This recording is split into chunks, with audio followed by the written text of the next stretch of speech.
peranan wanita sangat penting sekali dan sudah dikatakan memegang atau mempengaruhi beberapa kebijaksanaan, beberapa winaya yang ditetapkan para biku ternyata tidak luput dari peran, dari usulan dari para wanita-wanita ini, ya.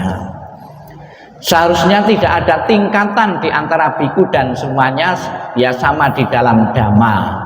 Jadi yang menjadi seorang anggota sangga bukan saja di kalangan yang laki-laki saja, namun juga Sang Buddha memberi kesempatan bagi wanita-wanita khususnya untuk juga menjadi anggota sangga. Ada beberapa memang di kalangan umat Buddha, di dalam beberapa tradisi dan majelis, tidak semua itu menerima wanita.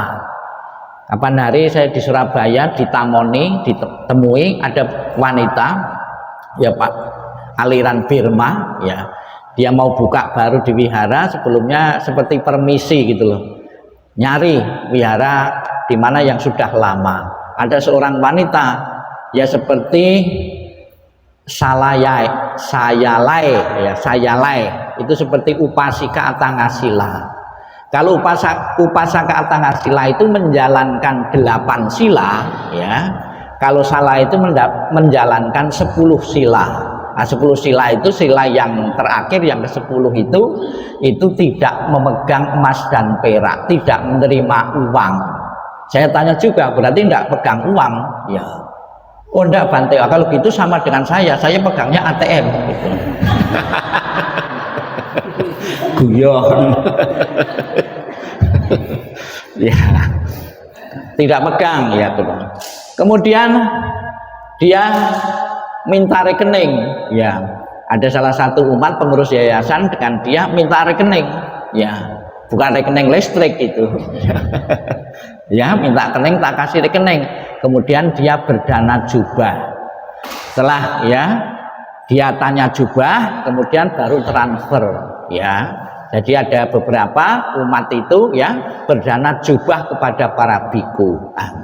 Sebetulnya berdana jubah itu satu tekad bagaimana sekarang berdana jubah agar kelahiran yang akan datang itu mendapat jubah, alias untuk bertekad menjadi biku atau bikuni. Ini kalau bukan teman, tidak saya kasih tahu Bapakku. Jadi Bapak Ibu tidak perlu takut, ya tidak perlu takut berdana jubah karena kelahiran yang akan datang itu menjadi biku atau bikuni. Pernah juga ada biku senior itu, ya. Saya tidak setuju menjelaskan kalau berdana jubah itu nanti kelahiran yang akan datang mau jadi biku atau bikuni. Takut umatnya tidak mau berdana jubah lagi. Padahal harga jubah itu yang paling tinggi. Namun demikian Bapak Ibu sering dimaknai berdana jubah adalah berdana sandang. Dalam kelahiran yang akan datang yang berdana jubah akan murah sandang, mudah mendapatkan pakaian, menghargai pakaian yang baru, menghargai pakaian kebesaran. Jubah kan besar itu, jadi kebesaran, ya. Kebesaran ya itu, ya. Jadi tidak perlu takut ya berdana jubah ini, karena dalam kelahiran yang akan datang Bapak Ibu akan murah sandang dan menghargai. Apakah ada orang yang tidak menghargai pakaian? Banyak, lebih-lebih orang-orang lama. Seperti saya itu orang lama, ada jubah yang baru tetap pakai yang lama. Karena aturan, ya aturan biku itu jubahnya cuma 3, selama 3 itu belum merusak tidak boleh ganti. Karena aturan, padahal jubahnya tiap tahun itu ratusan, ya itu tidak boleh ganti. Sebelum memet sama sekali ya itu tidak boleh ganti, ya. Dan juga apa enaknya pakai jubah ini, pikirannya kita terkendali. Sekalipun umat awam itu 1 bulan itu beli pakaian terus menerus, kita tidak iri karena peraturan. Biasanya kalau coba sesama umat awam kan iri, temannya beli pakaian baru terus, kita tidak bisa beli, iri, ya iri hati.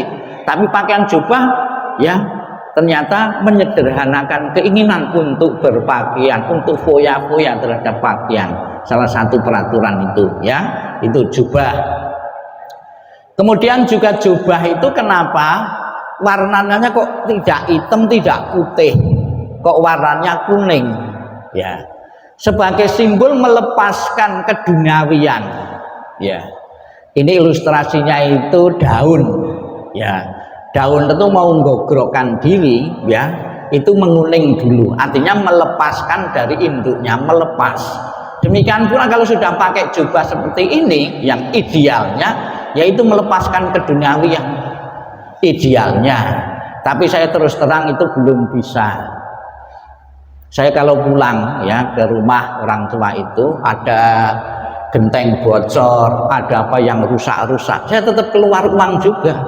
Terus saya guyon, saya itu sebenarnya jadi biku itu untuk meninggalkan keduniawian, di mana ngurusi rumah. Tapi tidak bisa, karena masing-masing sudah dibagi-bagi orang tua. Bagian saya selama saya hidup ya saya, tidak mungkin orang lain mau memperbaiki itu, ya, itu.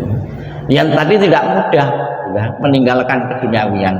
Namun demikian bukan berarti tidak bisa. Pikirannya kita jangan melekat pada rumah. Maka sekalipun Idul Fitri, ya kebanyakan Idul Fitri kan keluarga dong ngumpul semua. Saya pun juga tidak terikat lagi. Kalau pas kosong saya pulang, kalau tidak kosong pelayanan saya tetap. Pas Idul Fitri kemarin saya juga tidak pulang itu, karena dijemput seseorang untuk kecimbing, untuk pergi ke kuburan. Ya, saya bilang ya nanti saya penuhi, sekalipun Lebaran kalau ada saya supir, kalau ada supir saya. Kalau tidak ada supir saya jemput Bante, saya tidak bisa menghindar lagi.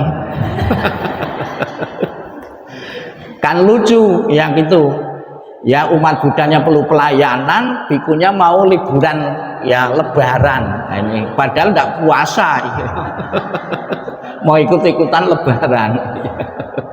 Ya itu bagaimanapun juga saya berusaha ya itu. Ya jadi kesetaraan, timbangan ya setara, baik itu yang laki dan perempuan. Setelah seseorang itu masuk menjadi anggota sangga adalah kesetaraan. Sangga tidak ya merasa lebih tinggi daripada biku, bikunya tidak merasa lebih rendah dari biku ya. Beliau mengatakan bahwa tak ada penggolongan sosial dalam kelas sangga ya, tidak digolongkan. Cuma ada beberapa di kalangan sangga itu ya disesuaikan dengan masa pengabdian. Kalau mereka yang mengabdi sebagai biku atau bikuni itu di bawah 5 tahun namanya nawaka. Nawaka. Kalau di atas 10 tahun dapat tambahan tera. Di atas 20 tahun itu mahatera. Namun sebenarnya yang ideal tambahan tera mahatera itu bukan tahun yang dilalui untuk jadi biku. Masa retretnya itu diikuti berapa tahun, berapa kali. Ya, kan bisa saja seorang biku 10 tahun tidak pernah retret sama sekali. Sebetulnya juga tidak berhak mendapatkan sebutan tera atau mahatera. Tapi sekarang itu dimanai masa pengabdiannya. Masa pengabdiannya 10 tahun atau 20 tahun ya itu. Untuk membedakan itu yang senior dan tidak senior itu gampang sebetulnya. Kalau pas acara-acara itu yang paling depan itulah yang paling senior ya. Untuk membedakan biku misalnya dan samanera, murid biku itu gampang. Di saat ada acara biku itu pakai selendang, seperti selendang namanya sanggati ya. Di pundak itu ada sanggati, kalau samanera tidak pakai ya, untuk membedakannya ya itu. Kemudian lebih lanjut untuk membedakannya peraturannya. Ada yang peraturannya kalau calon biku itu 75 sila saja. Kalau biku 227 sila. Kalau wanita 311. Jadi tidak banyak ya. Kemungkinan kalau Sang Buddha masih hidup saat ini peraturannya bisa jutaan. Iya sudah jutaan ya. Peraturan-peraturan itu dibikin setelah ada beberapa kejadian-kejadian ya, agar seseorang itu menjalankan kebikuan betul-betul di realnya. Tahun pertama sampai 20 tahun itu tidak ada peraturan bagi para biku. Ya, setelah 20 tahun sampai Sang Buddha masih hidup, itu baru ada peraturan satu persatu. Ada yang bangga seorang biku itu karena menjalankan peraturan lebih banyak. Mungkin melihat peraturan yang lainnya itu bikunya kok sedikit, saya kok banyak, kan gitu loh. Bangga sekali. Sebetulnya kebanggaan yang keliru. Ibarat anak dikasih peraturan banyak itu karena anak bandel. Iya, dengan peraturan sedikit saja sudah berada rel yang benar kok. Ya, ngapain harus kasih peraturan banyak-banyak, kan gitu. Namun ya itu peraturan, biasanya biku-biku dalam tradisi tentu ada yang banyak, ada yang sedikit. Biku ini juga seperti itu, ya, itu. Ini dikisahkan ya, ini di zaman Sang Buddha itu ada beberapa kelas-kelas, ya, ada beberapa kelas-kelas, ya. Ada beberapa kasta kata, penggolongan-penggolongan, ya, itu kasta. Yang paling tinggi Brahmana, Ksatria, Waisya, dan Sudra itu yang terakhir, ya. Namun Sang Buddha menjelaskan bahwa seseorang kelahiran, lahir itu tidak otomatis jadi Brahmana, Ksatria, Waisya, dan Sudra. Sang Buddha mengelompokkan berdasarkan perbuatan-perbuatan yang dilakukan. Itulah yang menentukan seseorang itu berhak menyandang Brahmana, Ksatria, Waisya, dan Sudra. Tapi kebanyakan orang itu sudah merasa tinggi hati, merasa tinggi, merasa hebat. Kalau orang tuanya dari Brahmana, anaknya otomatis juga merasa Brahmana juga. Karena apa? Sang Buddha tidak setuju seperti itu, karena tidak sedikit yang golongan-golongan atas itu melakukan perbuatan-perbuatan yang tercela. Apakah layak seseorang yang melakukan perbuatan celah mendapat predikat misalnya Brahmana, Ksatria, Waisya? Ya, betul. Ya, tidak demikian. Kelihatannya ini kan tidak adil dan tidak setara, kelihatannya kasta ini. Namun dalam kenyataan sampai sekarang pun sebenarnya kasta itu ada. Misalnya di rumah perumahan elit, ya, kelompoknya juga elit semua. Di kelompok yang ekonomi menengah juga kelompoknya juga menengah semua. Itu sebetulnya juga tidak langsung itu juga membentuk kelompok-kelompok sendiri. Ya, jarang sekali ya yang ekonomi lemah kok langsung di tempat yang perumahan yang harganya miliaran. Itu jarang sekali. Ternyata di situ pun juga ada beberapa kelas-kelas gitu, namun tidak kentara dan tidak kita sadari seperti itu, ya. Ya. Peranan wanita sudah terlihat sejak zaman Sang Buddha. Ada wanita yang meninggalkan kehidupan duniawi lalu mencapai tingkat kesucian. Ada beberapa contoh-contoh untuk mencapai arahat, sotapana, sakadami, dan lain sebagainya. Ternyata tidak selamanya itu seorang laki-laki, wanita pun juga banyak, ya.